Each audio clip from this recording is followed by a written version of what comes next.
Hi hello ನಮಸ್ಕಾರ welcome to my channel. So ಯಾವಾಗಲೂ ಒಂದೇ ರೀತಿ ಚಿಕನ್ ರೆಸಿಪಿ ಮಾಡ್ಕೊಂಡು ತಿಂದು ಬೋರ್ ಆಗಿದ್ದರೆ ಈ ರೀತಿ ಒಮ್ಮೆ ಟ್ರೈ ಮಾಡಿ ನೋಡಿ. ತುಂಬಾ ರುಚಿಯಾಗಿರುತ್ತೆ, ಆಮೇಲೆ ತುಂಬ ಈಸಿಯಾಗಿ ಮಾಡ್ಬೋದು. ತಿನ್ನೋದಕ್ಕಂತೂ ತುಂಬ ಮಸ್ತಾಗಿರುತ್ತೆ. ಈ ಚಿಕನ್ ಗ್ರೇವಿನ ಯಾವ ರೀತಿ ಮಾಡೋದಂತೇಳಿ ಸಂಪೂರ್ಣ ಮಾಹಿತಿನ ಈ ವಿಡಿಯೋದಲ್ಲಿ ನಾನು ನಿಮಗೆ ತಿಳಿಸ್ಕೊಡ್ತೀನಿ. ಸೊ ಬನ್ನಿ, ಇದಕ್ಕೆ ಏನೆಲ್ಲ ಬೇಕು, ಯಾವ ರೀತಿ ಮಾಡೋದಂತೇಳಿ ನೋಡ್ಕೊಂಬರೋಣ.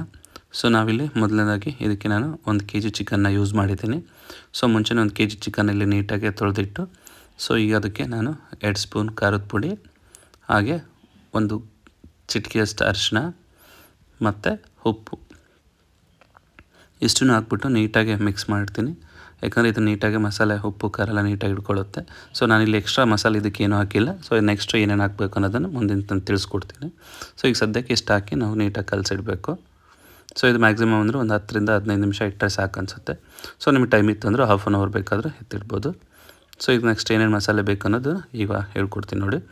ಸೊ ಇದಕ್ಕೆ ನಾವೀಗ ಇಲ್ಲಿ ಒಂದು ಸ್ಪೂನಷ್ಟು ಧನಿಯಾ ಕಾಳು, ಹಾಗೆ ಒಂದು ಅರ್ಧ ಸ್ಪೂನು ಕಾಳು ಮೆಣಸು, ಮತ್ತು ಸೊ ಇದಕ್ಕೆ ಬೇಕಾಗಿರೋದು ಲವಂಗ, ಹಾಗೆ ಒಂದು 3 ಏಲಕ್ಕಿ, ಮತ್ತು 1-2 ಪೀಸ್ ಚಕ್ಕೆ, ಕಲ್ಲು, 1 ಸ್ಪೂನ್ ಗಸಗಸೆ. ಇಷ್ಟನ್ನು ಹಾಕ್ಬಿಟ್ಟು ನೀಟಾಗಿ ಬಿಸಿ ಮಾಡ್ಕೊಳ್ಳಿ. ಆದರೆ ಇದನ್ನು ಪೌಡ್ರ್ ಮಾಡಬೇಕು ಬಿಸಿ ಮಾಡಿಬಿಟ್ಟು. ಸೊ ನೋಡಿ, ಈ ರೀತಿಯಾಗಿ ಬಿಸಿ ಮಾಡಿ ಎತ್ತಿಟ್ಕೊಂಡು ಪೌಡ್ರ್ ಮಾಡ್ಕೊಳ್ಳಿ. ಸೊ ನೆಕ್ಸ್ಟ್ ನಾನಿವಾಗ ಒಂದು ಬಾಣಲ್ಲಿ ಎಣ್ಣೆ ಬಿಸಿ ಮಾಡೋಕ್ಕಿಟ್ಟು ಅದಕ್ಕೆ ಇದಕ್ಕೆ ಪಲಾವ್ ಎಲೆ ಹಾಕ್ಬಿಟ್ಟು 1-2 ಹಸಿಮೆಣಸಿಗೆ ಹೆಚ್ಚಾಕಿ,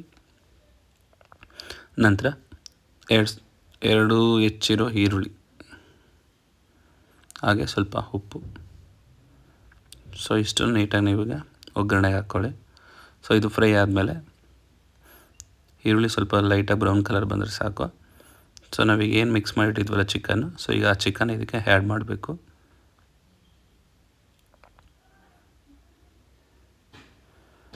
ಸೊ ಈ ಚಿಕನ್ ಹಾಕಿದ್ಮೇಲೆ ನೀಟಾಗೆಲ್ಲ ಒಂದು ಸರಿ ಮಿಕ್ಸ್ ಮಾಡಿ ಎಣ್ಣೆಲ್ಲ ಒಂದು 5 ನಿಮಿಷ ಬೇಯಬೇಕಿದು. ಸೊ ಇದನ್ನೆಲ್ಲ ಬೇಯ್ತಾ ಒಂದು 10 ನಿಮಿಷ ಆಗುತ್ತೆ ಮ್ಯಾಕ್ಸಿಮಮ್. ಬೇಯಿಸಿದ್ರೆ ಚೆನ್ನಾಗಿರುತ್ತೆ. ಸೊ ನೋಡಿ, ಬೇಯ್ತಾ ಈ ರೀತಿ ನೀರು ಬಿಟ್ಕೊಂಡಿದೆ. ಸೊ ಏನು ಆವಾಗಲೇ ಹುರಿದಿಟ್ಕೊಂಡಿದ್ವಲ್ಲ ಅದನ್ನ ಇವಾಗ ಪೌಡ್ರ್ ಹಾಕ್ತಾಯಿದ್ದೀನಿ.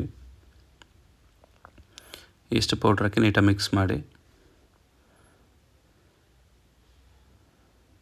ಸೊ ಇವಾಗ ನೀವು ಲೋ ಫ್ಲೇಮಲ್ಲಿ ಇಟ್ಕೊಂಡೆ ಬೇಯಿಸ್ಕೊಳ್ಳಿ. ಆಲ್ಮೋಸ್ಟ್ ಅಲ್ಲೆಲ್ಲ ಅರ್ಧ ಬೆಂದಿರುತ್ತೆ.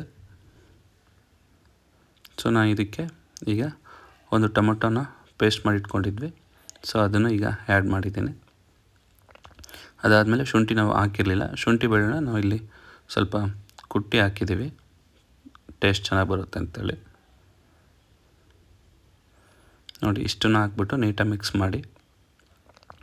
ನೀರೆಲ್ಲ ಆಲ್ಮೋಸ್ಟ್ ಅಲ್ಲಿ ಕಡಿಮೆ ಆಗಿದೆ. ಚಿಕನ್ನು ಚೆನ್ನಾಗಿ ಬೆಂದಿದೆ. ಸೊ ಫೈನಲಿ ಈ ಥರ ಆಗಿದೆ. ಸೊ ಇದಕ್ಕೆ ನಾವು ಇವಾಗ ಸ್ವಲ್ಪ ಕೊತ್ತಂಬರಿ ಸೊಪ್ಪು ಹಾಗೆ ಕರಿಬೇವು ಎರಡೂ ಮಿಕ್ಸ್ ಮಾಡಿ ನೀಟಾಗಿ ನಿಮಗೆ ರುಚಿಗೆ ಎಷ್ಟು ಬೇಕೋ ಅಷ್ಟು ಹಾಕ್ಕೊಳ್ಳಿ. ಸ್ವಲ್ಪ ನೀರು ಲೈಟಾಗಿ ಬಿಟ್ಕೊಂಡಿದ್ದೆ ಲಾಸ್ಟಿಗೆ.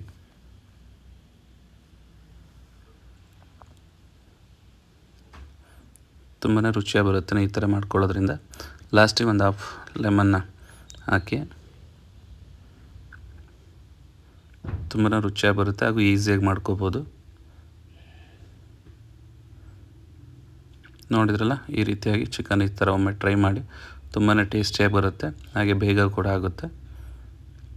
ಸೊ ಈ ವಿಡಿಯೋ ನೋಡಿದ್ದಕ್ಕಾಗಿ ಎಲ್ರಿಗೂ ಧನ್ಯವಾದಗಳು.